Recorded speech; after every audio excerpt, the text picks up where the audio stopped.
దిలీప్ రెడ్డి గారు మాట్లాడింది మీరు విన్నారు కదా గౌరీ సతీష్ గారు. ప్లీజ్. సో చెప్పండి, ఏంటి మీ సమాధానం ఏంటి?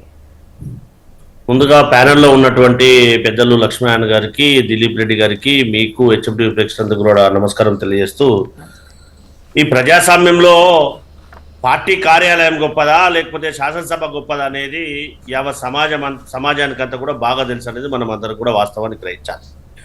ప్రజాస్వామ్యానికి నిలువుటద్దమైనటువంటి దేవాలయంగా భావించే శాసనసభలో చర్చించకుండా, వాస్తవ పరిస్థితిని ఈ సమాజానికి చెప్పే ప్రయత్నం చేయకుండా వారికి వారు బైకాట్ చేసుకున్న తర్వాత తెలంగాణ ఏ ఆకాంక్షలతోటైతే తెలంగాణ సాధించుకున్నామో, నీటి విషయంలో ప్రత్యేకంగా తెలంగాణకు రావాల్సినటువంటి ఏదైతే ఉమ్మడి ఆంధ్రప్రదేశ్ రాష్ట్రంలో ఈ 3 రాష్ట్రాల మధ్యలో ఏర్పడినటువంటి ఏదైతే నీటి వివాదం ఉందో, దీన్ని 811 టీఎంసీలకు ఉమ్మడి ఆంధ్రప్రదేశ్ రాష్ట్రానికి రావాలి, దాంట్లో తెలంగాణకు 499 టీఎంసీలు రావాలని చెప్పేసి అప్పుడు ఉన్నటువంటి బ్రిజేష్ ట్రిబ్యునల్ ఏదైతే తీర్మానం చేసిందో, అంటే అన్ని రాష్ట్రాల సరిహద్దుల పరివాహక ప్రాంతాన్ని కనుగుణంగా రావాలనేది, 499 టీఎంసీలు రావాలనేది ప్రతిపాదన ఉందో, దానికి అనుగుణంగా కేసీఆర్, టీఆర్ఎస్, బీఆర్ఎస్ ప్రభుత్వము పోరాటం చేయకపోగా దాన్ని ఆంధ్ర రాష్ట్రానికి తాకట్టు పెట్టింది అనేది మనం ప్రత్యక్షంగా చూడడం అనేది జరిగింది. ఇందాక మిత్రులు దిలీప్ రెడ్డి గారు మాట్లాడుతూ వాస్తవ పరిస్థితి చెప్పే ప్రయత్నం చేయాలి కదా, సభలో చర్చించకుండా బయట పార్టీ కార్యాలయంలో ఒక పేజ్ చూపించి ఒక పేజ్ చూపించలేరు అంటే అదే వాస్తవ పరిస్థితిని రికార్డెడ్ గా ఉండే విధంగా. సతీష్ సార్, ఇంతకుముందే ఇదే క్వశ్చన్ నేను దిలీప్ రెడ్డి గారిని అడిగాను. అంటే మీరు సభలో వాళ్ళు ప్రజెంటేషన్ ఇచ్చినప్పుడు మీరుండి సమాధానం చెప్పాలి, మీ దగ్గర చాలా ప్రూఫ్సే ఉన్నాయని చెప్తున్నారు కదా.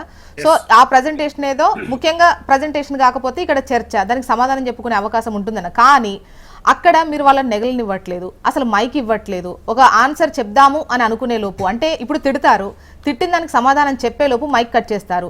సీఎం గారిని విమర్శిస్తే మైక్ ఇవ్వము అని చెప్పేసి స్పీకర్ చెప్పేస్తారు. అలాంటప్పుడు మాకు మాట్లాడే అటువంటి అవకాశం ఎక్కడిది అని చెప్పేసి బీఆర్ఎస్ నేతలు అడుగుతున్న క్వశ్చన్. జోష్న మేడం గారు, గౌరవ ప్రతిపక్ష నాయకులు ఉన్నటువంటి ఎంఐఎం కానీ, బీజేపీ కానీ, మిగతా నాయకులు అందరు ఉన్నారు కదా, వారికి కానీ అదే రకంగా బీఆర్ఎస్ పార్టీ ఎమ్మెల్యేలకు కానీ పూర్తి స్వేచ్ఛను కల్పించినటువంటి ఘనత అక్కడటువంటి గౌరవ స్పీకర్ గారిది. అది కాదు, మాకు ప్రత్యేకమైనటువంటి అధికారాలు ఇవ్వాలంటే ఈ ప్రజాస్వామ్యంలో సాధ్యం కాదనేది మనం అందరం కూడా వాస్తవాన్ని గ్రహించాలి. అది మాట్లాడకుండా మేము వాస్తవ పరిస్థితి సమాజం గ్రహిస్తుంది, తెలంగాణ సమాజానికి మేము నీటి విషయంలో చేసినటువంటి మా గౌరవ కేసీఆర్ గారు, మాకు బేసిజాలు లేవు, బేసిన్లు లేవు, ఆంధ్ర రాష్ట్రాన్ని కానీ రాయలసీమ ఎత్తిపోతల పథకం ద్వారా శస్యశ్యామలం చేద్దాం, మనం అందరం కలిసి ఉందాం, ఆ రాయలసీమ కూడా రతనాలసీమ చేద్దాం అని చెప్పినటువంటి మాజీ ముఖ్యమంత్రి గౌరవ పెద్దలు కేసీఆర్ గారు మాట్లాడినటువంటి మాటలు కూడా గుర్తుపెట్టుకోవాలి. తెలంగాణ రాష్ట్రం నీటి వాటా అనేది కొట్లాడడంలో పూర్తి వైఫల్యం చెందారు. ఎందుకనంటే వారు కనీసం ఏదైతే సమావేశాలకు వెళ్ళాలో ఎవ్రీ ఇయర్ దాన్ని రెన్యువల్ చేస్తూ, ఎవ్రీ ఇయర్ రెన్యువల్ కు వారు వెళ్ళకపోగా ఒక్కసారే దాన్ని ఇప్పుడు మీరు పిటిషన్ వేశారు. దీనికి సంబంధించి నిన్న చీఫ్ జస్టిస్ గారు మాట్లాడుతూ ఇరు రాష్ట్రాల మధ్య ఉన్న ఈ సమస్యల పరిష్కారానికి కేంద్ర ప్రభుత్వం ఏర్పాటు చేసిన కమిటీ ముందుకెళ్ళి సమస్యలు చెప్పుకోండి, ప్రస్తుత పరిస్థితుల్లో ఏపీని నిలువరించడానికి సుప్రీంకోర్టు ఆశ్రయించడానికి మించిన మార్గం లేదనుకుంటే సివిల్ సూట్ దాఖలు చేసుకోండి, అవసరమైతే అటు మహారాష్ట్ర వాళ్ళను కూడా పార్టీలుగా చేర్చండి అని చెప్పేసి చెప్పడం జరిగింది. అంటే ఇక్కడ మధ్యవర్తిత్వం కానివ్వండి, ఎట్లా ఎట్ ద సేమ్ టైం కేంద్ర ప్రభుత్వం వేసినటువంటి ఆ కమిటీ ముందుకు వెళ్ళి చెప్పుకోండి అన్నటువంటి సూచన చేయడం జరిగింది. దానికి తగ్గ ముందుగా ఏమైనా ప్రయత్నాలు చేశారా? ఒకటి. అండ్ కేంద్ర ప్రభుత్వం ఏర్పాటు చేసిన కమిటీ నిర్ణయాలు, సిఫార్సులు, అనుమతుల కోసం ఎదురు చూడకుండానే ఏపీ ముందుకెళ్తే ప్రజాధనాన్ని దుర్వినియోగం చేసుకుంటే ఏం చేయలేదు, ఈ విషయంలో దృష్టిలో ఉంచుకోవాలి అని చెప్పేసి కూడా పలు సూచనలు చేసింది. ఇవన్నీ పక్కన పెడితే కమిటీ ముందుకు వెళ్ళి ఇది కావాలి, ఇదే ఇక్కడ అడ్డుకోవాలి అని చెప్పేసి అటువంటి అటెంప్ట్ ఏమైనా ముందు జరిగిందా? అందుకే ఏదైతే బ్రిజేష్ ట్రిబ్యునల్ కమిటీ ఏదైతే ఉందో, వారు 65 సంవత్సరాలు ఉన్నప్పుడు ఆ కమిటీ ట్రిబ్యునల్ ఏర్పాటు చేయడం జరిగింది. సుమారుగా 21 సంవత్సరాలు అయింది, వారు 86 సంవత్సరాలు అయింది.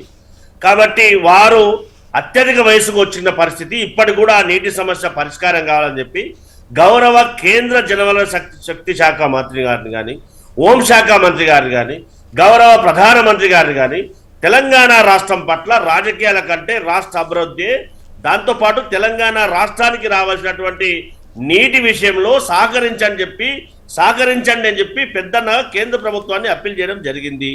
దాంట్లో భాగంగానే వారు ఏదైతే బీఆర్ఎస్ పార్టీ నాయకులు చెప్తున్నారో, గౌరవ ముఖ్యమంత్రి గారు కానీ, మంత్రులు కానీ, ఉప ముఖ్యమంత్రి గారు కానీ, ఇరిగేషన్ శాఖ మంత్రి గారు కానీ ఖచ్చితంగా కేంద్ర ప్రభుత్వాన్ని అప్పీల్ చేస్తున్నటువంటి పరిస్థితి కదా. వారు మాట్లాడుతున్నారు కదా, 65 సార్లు పోయారు, 75 సార్లు పోయారు అని చెప్పి ఏదైతే మాట్లాడుతున్నారు కదా. ఎస్, రాష్ట్రానికి రావాల్సినటువంటి నీటి విషయంలో కానీ, నిధుల విషయంలో కానీ, ఏదైతే ఇతర స్కీమ్స్ విషయంలో కానీ అప్పీల్ చేయడానికి కేంద్ర ప్రభుత్వంతో సఖ్యతతో రాష్ట్రానికి కావలసినటువంటి పెండింగ్ లో ఉన్నటువంటి ఏవైతే సమస్యలు ఉన్నాయో కేంద్రం పెద్దన్న పాత్రగా రాష్ట్రాల మధ్య సఖ్యతతోటి ఆయా రాష్ట్రాల మధ్య ఉన్నటువంటి సమస్యలను పరిష్కరించుకోవడానికి కేంద్ర ప్రభుత్వం కూడా చర్య తీసుకోవాలని చెప్పి అప్పీల్ చేసినటువంటి పరిస్థితి.